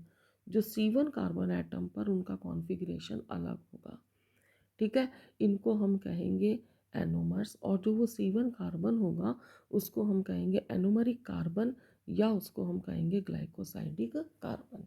या तो हम क्या कहेंगे एनोमेरिक कार्बन, या उसको हम क्या कहेंगे ग्लाइकोसाइडिक कार्बन, ठीक है। ग्लूकोज के अंदर स्टूडेंट्स जो हैं दो एनोमर्स होते हैं, एक होता है अल्फ़ा ग्लूकोज और एक होता है इसके अंदर आपका बीटा ग्लूकोज। अब स्टूडेंट्स अल्फ़ा ग्लूकोज और बीटा ग्लूकोज को समझने के लिए ध्यान से आप समझना, मैं आपको बता रही हूँ। ये हमारा है ओपन चेन स्ट्रक्चर। ये है open chain structure of glucose, जो मैंने आपको शुरू में बताई थी। बस इसमें मैंने क्या करा है कि जो ये वाला कार्बन है, मैं थोड़ा सा कलर चेंज करके बता देती हूँ आपको स्टूडेंट्स। यहाँ पे कि ये हमारा कौन सा, सॉरी, ये जो हमारा कार्बन है ये है 1, ये है 2, ये है 3, ये है 4, ये है 5 और ये है 6। तो जो 5 नंबर का कार्बन है इस पे जो OH ग्रुप था उसको हमने लोन पेयर्स दिखाए हैं उसके पास में, ठीक है। तो ये लोन पेयर्स जो है वो इस जाएंगे और वो इस C से जुड़ेंगे, ठीक है। और ये जो H एटम है वो इस O से जुड़ जाएगा, तो डबल बॉन्ड किस में कन्वर्ट हो जाएगा, सिंगल में। अब देखो स्टूडेंट, जब ये O इस C से जुड़ेगा तो देखो क्या स्ट्रक्चर बन गया हमारा, ये वाला स्ट्रक्चर देखिए स्टूडेंट्स, सॉरी, ये जो स्ट्रक्चर बना स्टूडेंट्स हमारा वो ये वाला बन गया, ये, ठीक है। क्या हुआ स्टूडेंट्स कि ये वाला O जो है वो इस C से जुड़ गया, तो देखो ये जो O था, ये रहा O हमारा, और ये इस C से जुड़ गया। और जो ये H था ये इस O से जुड़ गया, तो ये OH बन गया, ये रहा OH। और जो ये H था हमारा वो ये रहा, ठीक। इस तरह से स्टूडेंट्स हम देख रहे हैं कि एक रिंग बन गई है, और इस रिंग में जो ये वाला ग्रुप है ये ईथर ग्रुप आ गया हमारा। अल्कोहल से कौन सा ग्रुप बन गया, ईथर ग्रुप बन गया। इस रिंग को हम क्या बोलेंगे स्टूडेंट्स, इस रिंग को हम बोलेंगे हेमी एसिटल रिंग। इस रिंग को हम बोलेंगे हेमी एसिटल, साइक्लिक स्ट्रक्चर बन गया, ठीक है। और इसमें दो पॉसिबिलिटी हो सकती हैं, क्या हो सकती है स्टूडेंट्स, दो पॉसिबिलिटी हमारी ये हो सकती है स्टूडेंट्स इसके अंदर, कि या तो OH ग्रुप जो है हमारा, ये जो OH ग्रुप है हमारा, वो कौन सी तरफ आ जाए, राइट साइड पे, सॉरी लेफ्ट साइड पे, या कहाँ आ जाए, राइट साइड पर आ जाए, ठीक है। अगर तो वो राइट साइड पर आ गया तो उसको हम क्या बोलेंगे, अल्फ़ा ग्लूकोज। और अगर वो लेफ्ट हैंड साइड पर आ गया तो उसको हम क्या बोलेंगे, बीटा ग्लूकोज, ठीक है। तो यही तो हमने डेफिनेशन दी थी। ये ग्लूकोज के दो एनोमर हो गए, देखो C1 कार्बन पे अलग है। आप देखिए अल्फ़ा ग्लूकोज और बीटा ग्लूकोज का स्ट्रक्चर बिल्कुल एक सा है, अगर मैं यहाँ तक देखें, हम अगर इनके नीचे का पोर्शन देखें तो बिल्कुल सेम है। फ़र्क कहाँ है, सिर्फ C1 पे अलग है, दोनों के दोनों C1 पे अलग है। अल्फ़ा ग्लूकोज में C1 पर OH group right hand side पर है, और बीटा ग्लूकोज में C1 पर ग्लूकोज जो है वो, अगर मैं यहाँ पे इनकी नंबरिंग कर देती हूँ तो आपको ज़्यादा अच्छी तरह समझ में आएगा। ये हो गया हमारा C1, तो C1 के ऊपर OH ग्रुप यहाँ तो लेफ्ट साइड में है या राइट हैंड साइड में, ये बन गया अल्फ़ा ग्लूकोज, ये बन गया बीटा ग्लूकोज। ये C2 हो गया, ये 3 हो गया, ये 4 हो गया, ये 5 हो गया, ये 6 हो गया, ठीक है। तो यही बताया मैंने आपको पे, ये दोनों के दोनों अल्फ़ा ग्लूकोज और बीटा ग्लूकोज जो है, ये अल्फ़ा ग्लूकोज और ये बीटा ग्लूकोज दोनों स्टीरियो आइसोमर हो गए, ठीक है। दोनों कौन से नंबर पर अलग हो गए, C1 पर अलग हो गए ये दोनों के दोनों। एक में OH group right hand side पर आ गया और एक में OH group left hand side पर हो गया। इस C1 कार्बन को हम क्या कहते हैं? इस C1 कार्बन को या तो हम एनोमेरिक कार्बन कह देंगे या ग्लाइकोसाइडिक कार्बन कहेंगे। आई होप आपको अल्फ़ा ग्लूकोज और बीटा ग्लूकोज दोनों का स्ट्रक्चर समझ में आ गया होगा। इसी स्ट्रक्चर को हम क्या कहते हैं? हेमी एसिटल साइक्लिक स्ट्रक्चर कहते हैं। अब यदि मैं इन्हीं दो स्ट्रक्चर्स को, ठीक है, अगर मैं फिशर प्रोजेक्शन के फॉर्म में दिखाऊं, फिशर प्रोजेक्शन में, तो क्या करना है स्टूडेंट्स? हमें इसी तरीके से लिखना है। बस फ़र्क क्या लग रहा है आपको दोनों स्ट्रक्चर्स में कि फिशर प्रोजेक्शन के अंदर हमें कार्बन नहीं दिख रहा, ठीक है। तो यहाँ पर हमें ये वाली लाइन्स हैं हमारी, मैं यहाँ बता देती हूँ आपको। सॉरी, ये वाली जो लाइन्स है हमारी, ये, ठीक है, ये हमने कार्बन नहीं शो करके इनको स्ट्रेट लाइन में शो कर दिया। अच्छा, ये हमारे इंटरसेक्टिंग पॉइंट हो गए, ये वाले हमारे इंटरसेक्टिंग पॉइंट पे कौन है? कार्बन है। तो ये पहला हो गया, ये दूसरा हो गया, ये तीसरा हो गया, चौथा, पांचवा और ये छठा हो गया। पहले कार्बन पर OH ग्रुप कहाँ आ गया? राइट हैंड साइड पर।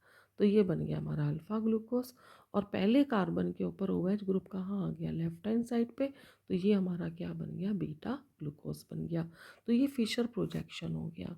यानी अल्फ़ा ग्लूकोज और बीटा ग्लूकोज को हमने कौन सी फॉर्म में शो करा है? फिशर प्रोजेक्शन में शो करा है। अगर हमसे फिशर प्रोजेक्शन फॉर्मूला पूछा जाता है अल्फ़ा और बीटा ग्लूकोज का, तो हम ये बनाएंगे। कैसे करना है आप एक बार फिर से सीखना चाहें तो सीख लीजिए इसको। ये जैसे मुझे बीटा ग्लूकोज बनाना है, तो मैंने यहाँ पे एक स्ट्रेट लाइन खींच दी पहले, ठीक है। उसके बाद में ये 1 2 3 4 5 लाइंस खींच दी मैंने, 1 2 3 4 और ये 5। 5 नंबर वाला कार्बन जो है वो किससे जुड़ जाएगा? हमारी एक रिंग से जुड़ जाएगा, ये वाला हमारा, ठीक है। अब हमने यहाँ पे क्या जोड़ दिया है? O जोड़ दिया है यहाँ पे। सबसे नीचे क्या आ गया? CH2OH आ गया, ठीक है। अब हमने सीक्वेंस तो याद कर ही रखी थी। OH, इसलिए तो रिंग में चला गया। OH H OH, ये याद कर रखा था हमने। अब ये OH कहाँ आ गया? लेफ्ट हैंड साइड पर आ गया। और यहाँ H आ गया आपका। तो ये H हो गया, ये OH हो गया, ये H हो गया, ये आपका H हो गया। ये आपका कौन सा ग्लूकोज बन गया? बीटा ग्लूकोज बन गया। इसी तरीके से अगर मैं इस OH ग्रुप को यहाँ लगा दूंगी तो मुझे मिल जाएगा अल्फ़ा ग्लूकोज। थोड़ी प्रैक्टिस करोगे स्टूडेंट्स तो आपको ये स्ट्रक्चर ड्रॉ करना आ जाएगा, ठीक है। अब हम आते हैं स्टूडेंट्स इसके अंदर साइक्लिक स्ट्रक्चर के ऊपर, और वो साइक्लिक स्ट्रक्चर हमारा क्या कहता है?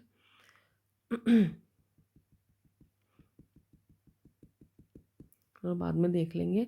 अब नेक्स्ट आता है स्टूडेंट्स इसके अंदर हमारा, वो आता है हार्वर्ड प्रोजेक्शन फॉर्मूला। ये हमारा हेमी एसिटल फॉर्म थी, ये हेमी एसिटल फॉर्म थी, ये हमारा फिशर प्रोजेक्शन आ गया। अब हम देख रहे हैं हार्वर्ड प्रोजेक्शन। ये साइक्लिक पायरेनोज फॉर्म में मिलता है। पायरेनोज का क्या मतलब है?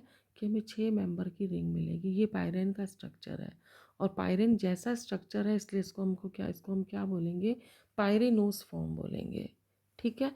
ये स्ट्रक्चर देखिए स्टूडेंट्स, यहाँ पर हमने जो है ये 6 मेंबर की रिंग बना दी है।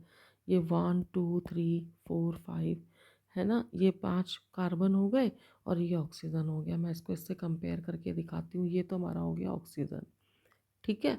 और ये हमारे हो गए 6 कार्बन। कौन से 6 कार्बन हो गए भाई स्टूडेंट्स? 1 2 3 4 5। 5 कार्बन तो ये हो गए, ये देखिए 1 2 3 4 5। और 6th कार्बन हमारा किसका था? CH2OH वाला था। तो इस CH2OH को, अब देखो ये स्ट्रक्चर मैं आपको बनाना सिखाती हूँ, कैसे बनाना है हमको ये स्ट्रक्चर, ठीक है। तो सबसे पहले हम क्या करेंगे स्टूडेंट्स, ये हम इस तरीके से जो है ये रिंग बना देंगे एक, सॉरी,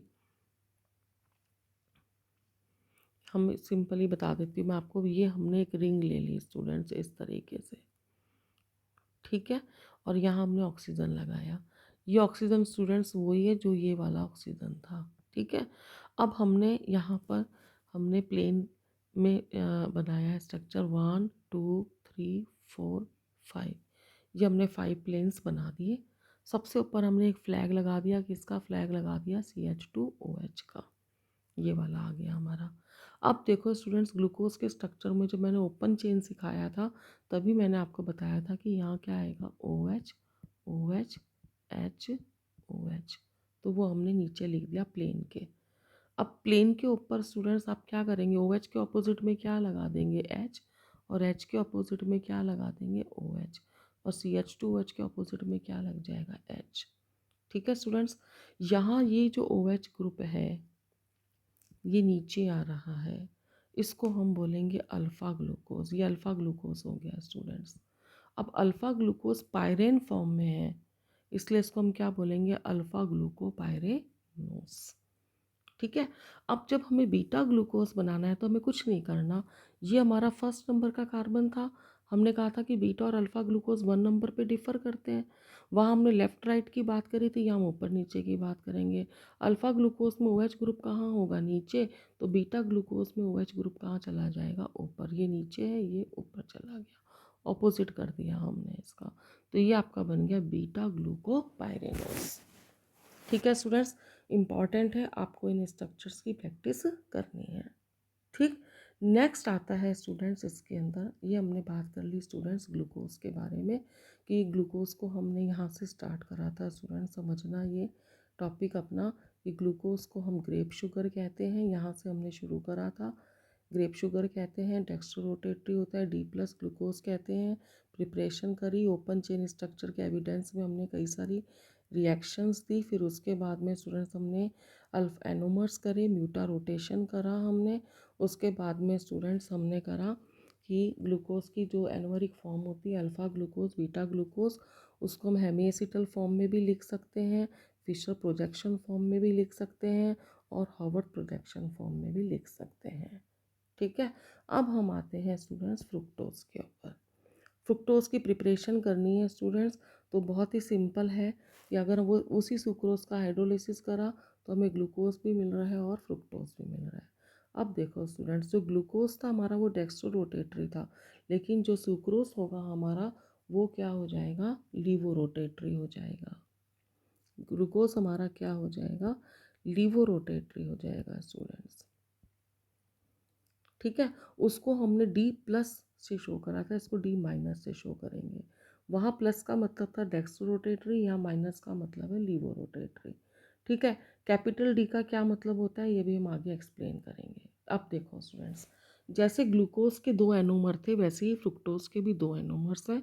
कौन कौन से हैं, alpha fructose and beta fructose. Alpha fructose जो है वो में C2 कार्बन पर O H group right hand side पर होगा। बीटा फ्रुक्टोज में C2 कार्बन पर O H group left hand side पर होगा। तो देखो स्टूडेंट्स, बात वही चल रही है, right hand side and left hand side की। ठीक है, राइट हैंड साइड पर हमें मिलता है अल्फ़ा और लेफ्ट हैंड साइड पर हमें मिलता है बीटा। लेकिन जब हम बात किसकी कर रहे थे, ग्लूकोज की, तो हम बात कर रहे थे C1 की, C1 पर अलग थे। लेकिन जब हम बात कर रहे हैं फ्रुक्टोज की तो ये कितने किस पे डिफ़र करेंगे, C2 पे। रीज़न बता सकते हैं आप। सबसे पहले हमने जो इनका स्ट्रक्चर करा था, अभी मैंने आपको ये वीडियो के शुरू में ही बताया था मैंने आपको सबसे पहले, कि भाई हमें अगर हमें इसकी डेफिनेशन याद करनी है मॉडर्न, तो देखो यहाँ पर C1 है ना, C1 के ऊपर यहाँ पे मैं ब्लैक पेन ले लेती हूँ स्टूडेंट्स, यहाँ पे आप देखिए C1 है, और C1 पे कौन सा ग्रुप है, एल्डिहाइड, और यहाँ पे C2 पे कौन सा ग्रुप है, कीटोनिक ग्रुप है। ठीक, तो अगर हम अल्फ़ा ग्लूकोज और बीटा ग्लूकोज की बात करेंगे तो वो C1 पे डिफ़र करेंगे। अगर मैं अल्फ़ा फ्रुक्टोज और बीटा फ्रुक्टोज की बात करूँगी तो वो कौन से नंबर पे डिफ़र करेंगे, 2 नंबर पे डिफ़र करेंगे, क्योंकि इनके फंक्शनल ग्रुप जो हैं जिस नंबर पर होंगे वहीं से, जैसे कि अब ग्लूकोज है तो 1 नंबर पर एल्डिहाइड है तो 1 नंबर पे डिफ़र करेंगे, फ्रुक्टोज के अंदर वो 2 नंबर पे है कीटोनिक ग्रुप, तो वो 2 नंबर पे डिफ़र करेंगे। ठीक है। अब देखो स्टूडेंट्स, ये ध्यान देने वाली बात है, अगर तो फ्रुक्टोज हमारा फ्री स्टेट में है यानी अकेला है, तो वो पायरेनोस फॉर्म में मिलेगा, ग्लूकोज की तरह 6 मेंबर की रिंग मिलेगी। लेकिन अगर फ्रुक्टोज जो है जो हमें कंबाइंड स्टेट में मिलेगा, जैसे कि वो सुक्रोज के अंदर मिलता है, तो वो 5 मेंबर की रिंग में मिलेगा। अब 5 मेंबर की जो रिंग होगी वो फ्यूरेन की जैसी होगी, इसलिए इसको हम बोलेंगे फ्यूरेनोस फॉर्म। ठीक है, अभी हम इसकी डिटेल देखते हैं स्टूडेंट। फिशर प्रोजेक्शन फार्मूला देखने से देखते हैं पहले हम। देखो ये रहा फिशर प्रोजेक्शन फार्मूला, किसका आ गया, ये वाला फ्रुक्टोज का। अल्फ़ा फ्रुक्टोज एंड कौन, सॉरी इसमें आपके कौन आ गए, अल्फ़ा फ्रुक्टोज आ गया, और आपका कौन आ गया इसमें, आपका बीटा फ्रुक्टोज आ गया स्टूडेंट्स। ये रहा आपका अल्फ़ा फ्रुक्टोज और ये रहा बीटा फ्रुक्टोज। Fisher projection. अब देखो स्टूडेंट, जब हम फ्रुक्टोज का फिशर प्रोजेक्शन करते हैं, इससे पहले हम किसका देख लेते हैं, एक बार रिकॉल कर लेते हैं। किसका किसका रिकॉल कर लें हम, ग्लूकोज का। तो देखो स्टूडेंट्स, ऐसे ही बनाया था हमने उसके अंदर 1 2 3 4 5, यहाँ हमने 5 लाइन खींची थी। यहाँ कितनी लाइन खींचनी है, 1 2 3 4 लाइन खींचनी है, क्योंकि ये 5 मेंबर की रिंग बनेगी। और ये कितने मेंबर की थी, 6 की थी। अब इसके अंदर स्टूडेंट्स हमने क्या करा था, यहाँ पर किस तरह से बनाया था स्ट्रक्चर, ये ऐसे जोड़ा था हमने। ठीक है, यहाँ हमारा क्या आ गया था, CH2OH आ गया था, OH OH H OH। और अगर OH हमारा राइट हैंड साइड पर आ रहा था तो वो हमारा बन रहा था अल्फ़ा। ठीक है, ये हमारा आ गया OH ग्रुप। ठीक है, इसके अपोजिट में आ गया H OH H, यहाँ क्या आ गया हमारा H, और इधर भी क्या आ गया H। ये मैंने आपको कौन सा स्ट्रक्चर बताया है स्टूडेंट्स, अल्फ़ा ग्लूकोज का। और ये स्ट्रक्चर किसका है, हमारा अल्फ़ा फ्रुक्टोज का। क्या डिफरेंस है स्टूडेंट्स, कि यहाँ 5 मेंबर की रिंग बन रही है, ये यहाँ पे मतलब हमने, ये आपकी 5 मेंबर की रिंग बनी यहाँ से ये। ठीक है, जबकि यहाँ कितने मेंबर की रिंग, सॉरी 6 मेंबर की रिंग बन रही है, जबकि यहाँ कितने मेंबर की रिंग बन रही है, 5 की बन रही है। ठीक है, याद करने का तरीका स्टूडेंट्स, जैसे हमने यहाँ पर 5 लाइन खींची है, यहाँ हम कितनी खींचेंगे, 4 खींचेंगे। सबसे नीचे यहाँ भी CH2OH था, यहाँ भी CH2OH था। उसके बाद में हम क्या याद करते थे, OH OH H OH। तो देखो एक OH ने तो ये हेमीएसिटल रिंग बना दी, फिर एक OH H OH OH OH H OH। ठीक है, OH OH H OH। अगर ये OH राइट हैंड साइड पर आ गया तो अल्फ़ा फ्रुक्टोज हो जाएगा, अगर ये OH लेफ्ट हैंड साइड पर आ गया तो बीटा फ्रुक्टोज हो गया। अब OH के अपोजिट में क्या आएगा, CH2OH आएगा इस केस में। क्योंकि देखो स्टूडेंट्स, फ्रुक्टोज में रिंग कितने मेंबर की बन रही है, 5 की, लेकिन कार्बन तो 6 है ना। तो अगर रिंग 5 की बनेगी तो 5 ही कार्बन रह गए। तो ऐसी स्थिति में ये CH2OH ग्रुप यहाँ आएगा इसके अंदर। लेकिन हमें CH2OH से मतलब नहीं, हमें OH से मतलब है। OH group right hand side पर आ गया तो वो अल्फ़ा ग्लूकोज हो गया, और OH ग्रुप अगर आपका लेफ्ट हैंड साइड पर आ गया तो वो आपका हो गया बीटा फ्रुक्टोज। ठीक है, ये हो गया फिशर। अब हम करते हैं हॉवर्थ प्रोजेक्शन की। जब वो कंबाइंड स्टेट में, यानी 5 मेंबर की रिंग फ्यूरैन के जैसी होगी, इसके जैसी होगी, ये फ्यूरैन हो गया हमारा, इसके जैसी होगी। अब देखो ये स्ट्रक्चर ड्रॉ करने के लिए हम कैसे करें इसकी प्रैक्टिस, इस स्ट्रक्चर को बनाने के लिए, कि हमने यहाँ पर एक रिंग बनाई। यहाँ पे बता देती हूँ मैं आपको स्टूडेंट्स, कि हम एक 5 मेंबर की रिंग बनाएंगे इस तरीके से। ठीक, और फिर हम ये 4 प्लेन बना देंगे। इन 4 प्लेन्स पर हमने 2 फ्लैग लगा दिए, CH2OH का और CH2OH का, जबकि ग्लूकोज में हमने एक ही फ्लैग लगाया था। उसके बाद नीचे की सीक्वेंस देखो कैसे याद करेंगे। वहाँ हमने करा था OH OH H OH, यहाँ हम क्या कर रहे हैं, OH H OH H OH H OH H। ठीक है, अब उसके बाद में H के अपोजिट में OH आ गया, OH के अपोजिट में H आ गया, ये हमारा बन गया अल्फ़ा फ्रुक्टोज। अगर बीटा फ्रुक्टोज बनाना है तो हम ये रिवर्स कर देंगे, जो OH ग्रुप नीचे है उस OH ग्रुप को ऊपर ले जाएंगे हम, तो हमें मिल जाएगा बीटा फ्रुक्टोज। ठीक है स्टूडेंट्स, ये बात हो गई हमारे फ्रुक्टोज का फ्रेशर प्रोजेक्शन और फ्रुक्टोज का हॉवर्थ प्रोजेक्शन। ठीक, अब स्टूडेंट बहुत ही इंपॉर्टेंट चीज़, कि कैपिटल D ग्लूकोज और कैपिटल L ग्लूकोज का क्या मतलब होता है। अब monosaccharide is assigned as D configuration, उसको हम डी कॉन्फ़िगरेशन में बोलेंगे if the OH group at last chiral carbon atom, last chiral carbon atom पर अगर OH ग्रुप जो है वो राइट हैंड साइड पर है तो उसको हम बोलेंगे डी ग्लूकोज, और अगर वो लेफ्ट हैंड साइड पर है तो उसको बोलेंगे एल ग्लूकोज। अब ये स्ट्रक्चर जो है वो ग्लिसरल्डिहाइड के स्ट्रक्चर के ऊपर बेस्ड है। अब आप देखो स्टूडेंट्स, ये है हमारा ग्लिसरल्डिहाइड, ये है हमारा ग्लिसरल्डिहाइड है ये। ठीक है, 3 कार्बन है इसमें, 1 2 एंड 3। ये वाला जो कार्बन है वो 4 अलग ग्रुप से जुड़ा हुआ है। एक कौन हो गया, CH2OH, एक हो गया OH, एक हो गया CH और एक हो गया H। तो ऐसे कार्बन को हम बोलते हैं किरैल कार्बन। तो इसमें एक किरैल कार्बन है, एक ही किरैल कार्बन है, चाहे इसको फर्स्ट समझ लो चाहे लास्ट समझ लो, हम इसको लास्ट वाला समझ रहे हैं। तो इसको हम कौन सा समझ रहे हैं, ये हमारा हो गया, सॉरी, इसमें किरैल कार्बन एटम ये हो गया हमारा, इसको सेकंड लास्ट कह सकते हैं हम, क्योंकि लास्ट कार्बन है और इससे पहले वाला कार्बन ये हो गया, तो ये सेकंड लास्ट हो गया। सेकंड लास्ट का किरैल कार्बन पर OH group right hand side पर है, इसलिए इसको हम डी बोल रहे हैं। और यहाँ पर जो ये है, ये रहा सेकंड लास्ट कार्बन जो किरैल है, इस पर OH ग्रुप कहाँ पर है, लेफ्ट हैंड साइड पर है, तो इसको हम क्या बोलेंगे, एल ग्लिसरल्डिहाइड। तो अगर हमें डी ग्लिसरल्डिहाइड और एल ग्लिसरल्डिहाइड समझ में आ जाते हैं, तो हमें डी ग्लूकोज और एल ग्लूकोज भी समझ में आ जाएंगे। अब आप देखिए स्टूडेंट्स, ये है ग्लूकोज का ओपन चेन स्ट्रक्चर। इसमें 6 कार्बन है और इसमें से ये 4 कार्बन किरैल हैं जो अलग अलग ग्रुप से जुड़े हुए हैं। जैसे ये वाला किरैल कार्बन है तो 4 ग्रुप से जुड़ा हुआ है। कौन से ग्रुप पे, 1 2 3, और ये चारा का सारा एक ग्रुप हो जाएगा। तो इसमें ये पहला किरैल है, ये दूसरा किरैल है, ये तीसरा किरैल, ये चौथा, ये लास्ट किरैल आ गया भैया। ये 6th कार्बन किरैल नहीं है, क्योंकि दो तो H से ही जुड़ा हुआ है, 4 अलग अलग ग्रुप होने चाहिए। लास्ट कार्बन ये हो और इस पर OH ग्रुप कहाँ हो गया हमारा, राइट हैंड साइड पर हो गया। तो ये राइट हैंड साइड पर हो गया, इसलिए इसका क्या हो जाएगा स्टूडेंट्स, ये राइट हैंड साइड पर हो गया, इसलिए इसको हम बोलेंगे डी ग्लूकोज। और यहाँ पर ये किरैल है हमारा 1 2 3 4, तो ये लेफ्ट हैंड साइड पर आ गया, तो इसको हम क्या बोलेंगे, एल ग्लूकोज। ठीक है स्टूडेंट्स। अब ध्यान देने की बात क्या है कि जितने भी नेचुरल कार्बोहाइड्रेट्स हैं जो बॉडी में मिलते हैं, प्लांट्स और एनिमल्स की बॉडी में, तो वो होते हैं डी सीरीज़ के होते हैं, यानी कैपिटल डी होते हैं, यानी कि उनमें लास्ट किरैल कार्बन एटम पर OH ग्रुप कहाँ होगा, राइट हैंड साइड पर होगा। ठीक है। ये जो एल ग्लूकोज है ये आर्टिफिशियल है और आर्टिफिशियल स्वीटनिंग एजेंट की तरह काम में आता है। ये नेचुरल या लिविंग बींग्स में नहीं मिलता। अब यहीं पे चलो बात चल रही थी सीरीज़ की, तो जितने भी प्रोटीन्स होते हैं ना स्टूडेंट्स, उनमें एमिनो एसिड्स जो होते हैं वो एल सीरीज़ के होते हैं, यानी कार्बोहाइड्रेट्स डी सीरीज़ के होंगे और एमिनो एसिड्स एल सीरीज़ के होंगे। तो ये तो बात करी स्टूडेंट्स हमने कि डी ग्लूकोज और एल ग्लूकोज का क्या मतलब है।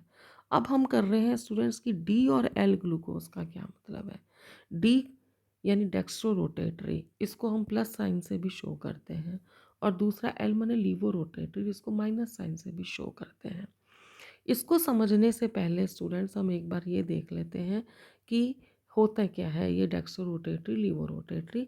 ये देखो स्टूडेंट्स, ये ऑर्डिनरी लाइट है जो सभी प्लेन्स में वाइब्रेट कर रही है। जब इसको हम निकोल प्रिज्म में से पास करते हैं इस लाइट को, तो ये एक ही प्लेन में वाइब्रेट करेगी। ठीक है। इस लाइट को हम बोलेंगे प्लेन ऑफ पोलराइज्ड लाइट। ये हो गई हमारी पोलराइज्ड लाइट।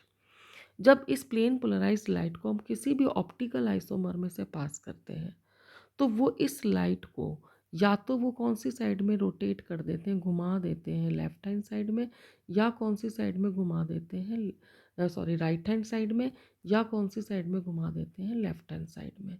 अगर तो ये ऑप्टिकल आइसोमर उसको राइट हैंड साइड पे घुमाता है, तो ऐसे ऑप्टिकल आइसोमर को हम कहते हैं डेक्स्ट्रो रोटेटरी, और इसको रिप्रेजेंट करते हैं स्मॉल डी या प्लस से। और अगर ये ऑप्टिकल आइसोमर जो है वो लाइट को लेफ्ट हैंड साइड में घुमा देता है, तो ऐसे ऑप्टिकल आइसोमर को हम लीवो रोटेटरी कहते हैं, और इसको हम एल से या माइनस से शो करते हैं। इज दैट क्लियर स्टूडेंट्स, कि वो ऑप्टिकल आइसोमर्स जो पीओपी को, यानी कि प्लेन ऑफ पोलराइज्ड लाइट को राइट साइड में रोटेट कर दें, वो होंगे डेक्स्ट्रो रोटेटरी, और जो इस पीओपी को लेफ्ट साइड में रोटेट कर दें तो वो क्या कहलाएंगे, लीवो रोटेटरी कहलाएंगे। ठीक। और इनको रिप्रेजेंट किससे करेंगे, राइट साइड वालों को डी से और लेफ्ट साइड वालों को एल से। इसको प्लस से भी शो कर सकते हैं, इसको माइनस से भी शो कर सकते हैं। इसको हम बोलते हैं डेक्स्ट्रो और इसको हम बोलते हैं लीवो। ठीक है।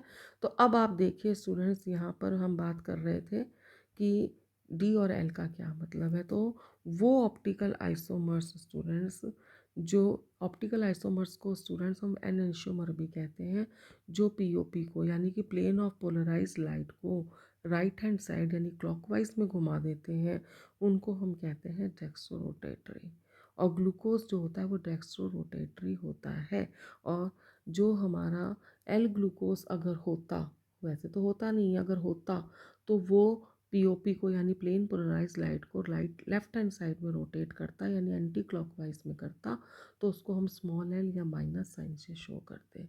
और नेचर के अंदर ऐसा हमें ऐसे ग्लूकोज नहीं मिलता, नेचर में हमें जो है वो डेक्स्ट्रो रोटेटरी मिलते हैं।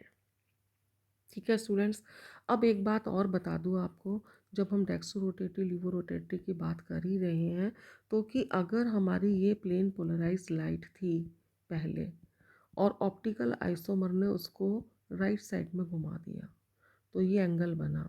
इस एंगल को हम क्या बोलते हैं? Specific angle of rotation. Specific angle of rotation. और यही बात हमने करी थी अल्फ़ा ग्लूकोज और बीटा ग्लूकोज में कि इसका स्पेसिफिक एंगल ऑफ रोटेशन होता है प्लस 111 डिग्री और बीटा का होता है प्लस 19.5 डिग्री। यानी अल्फ़ा ग्लूकोज जो है वो प्लेन पोलराइज लाइट को घुमा देगा। कितनी डिग्री से घुमाएगा? वो उसको घुमाएगा 111 डिग्री से राइट हैंड साइड पे।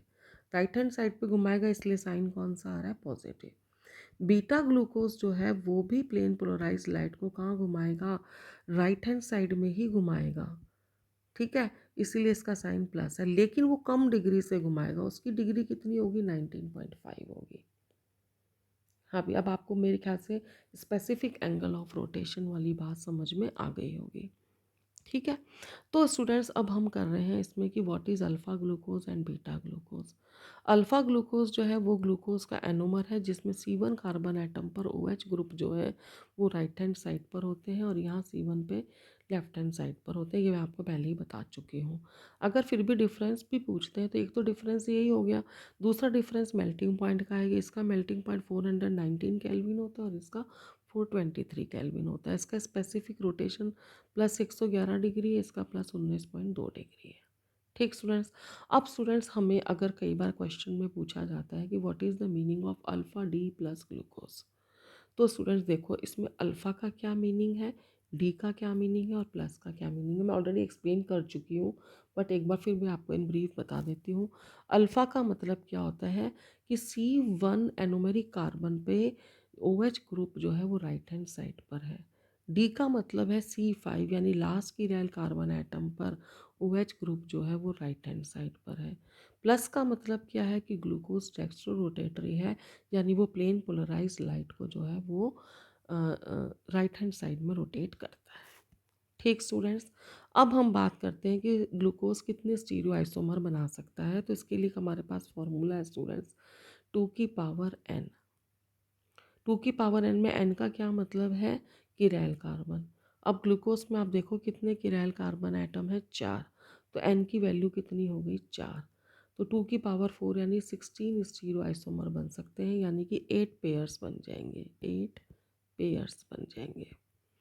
ठीक है स्टूडेंट्स, इसके बाद में अगर स्टूडेंट्स हमें, वैसे तो सिलेबस से हट गए हैं हमारा, फिर भी बिल्कुल सिंपल सी चीज़ है और आप बायोलॉजी में भी पढ़ चुके हो, तो मैं एक बार आपको बता देती हूँ फिर से कि अगर हम माल्टोस का हाइड्रोलिसिस करते हैं तो हमें ग्लूकोज मिलेगा, लैक्टोज का हाइड्रोलिसिस करते हैं तो हमें ग्लूकोज और गैलेक्टोज मिलेगा। इसको हम मिल्क शुगर भी कहते हैं। और सुक्रोज जो है जिसको केन शुगर कहते हैं, ये अगर हाइड्रोलाइज होता है तो हमें ग्लूकोज और फ्रुक्टोज मिलेगा। यानी ग्लूकोज तो सभी केसेस में मिलेगा, माल्टोज में दोनों ग्लूकोज मिलेंगे, लैक्टोज में एक ग्लूकोज और एक गैलेक्टोज मिलेगा, सुक्रोज में एक ग्लूकोज और एक फ्रुक्टोज मिलेगा। अगर हम ये काम लैब में करते हैं तो एसिड की प्रेजेंस में होगा, यानी H+ की प्रेजेंस में होगा। और अगर ये हाइड्रोलिसिस हमारी बॉडी के अंदर होता है तो वो एंजाइम की प्रेजेंस में होगा। माल्टोज का हाइड्रोलिसिस माल्टेज की प्रेजेंस में होगा, लैक्टोज का लैक्टेज की प्रेजेंस में होगा और सुक्रोज का इन्वर्टेज की प्रेजेंस में होगा। ये सभी एंजाइम्स जो हैं लिविंग बींग्स की बॉडी में मिलते हैं। ठीक है स्टूडेंट्स, तो इस वीडियो के अंदर स्टूडेंट्स मैंने आपको बायोमोलिक्यूल्स को डिफ़ाइन करा और उसके बाद में हमने कार्बोहाइड्रेट्स की बात करी। इस साल हमारे सिलेबस में केवल मोनोसेक्राइड्स ही हैं, तो मैंने 2 मोनोसेक्राइड्स की बात करी है, ग्लूकोज एंड फ्रुक्टोज की डिटेल में, उनके स्ट्रक्चर्स के बारे में, उनकी रिएक्शंस के बारे में, और ग्लूकोज के ओपन चेन स्ट्रक्चर को भी हमने जस्टिफाई किया है। आई होप आपको इस वीडियो में मैंने आपको कार्बोहाइड्रेट से रिलेटेड जितनी भी बातें बताई हैं वो आपको समझ में आ गई होगी। Thank you very much for watching the video.